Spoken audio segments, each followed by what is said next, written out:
વલ્લભીપુર ખાતે કોંગ્રેસ સમિતિ દ્વારા કમોસમી વરસાદને લઈ આવેદનપત્ર પાઠવાયું।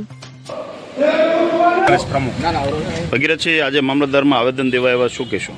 મેં આજે ખેડૂતોને જે કમોસમી વરસાદના કારણે જે અન્યાય થયો છે, ખેડૂતોને ન્યાય મળે, ખેડૂત જે છે આપણો અન્નદાતા છે, સમગ્ર ધરતી ઉપર જો અન્ન પેદા કરી અને આપણને ખવડાવતો તો આપણે સમાજ સૌથી પહેલાં પક્ષ છોડી અને સમાજની રૂએ પણ ખેડૂતની પડખે ઊભું રહેવી આપણી ફરજ છે। ત્યારે ખેડૂતોના સંપૂર્ણ દેવા માફ થાય એની માટે ગુજરાત પ્રદેશ કોંગ્રેસ સમિતિ દ્વારા જે આજે ધરણા અને આવેદનપત્રનો કાર્યક્રમ હતો એ અમે મામલતદારશ્રીને ખેડૂત બધી અમે રજૂઆત કરી છે કે ખેડૂતોના સંપૂર્ણ દેવા માફ થાય અને સર્વે કરવામાં આવે તો સર્વે જે છે એ ન્યાયિક સર્વે થાય, તટસ્થ સર્વે થાય।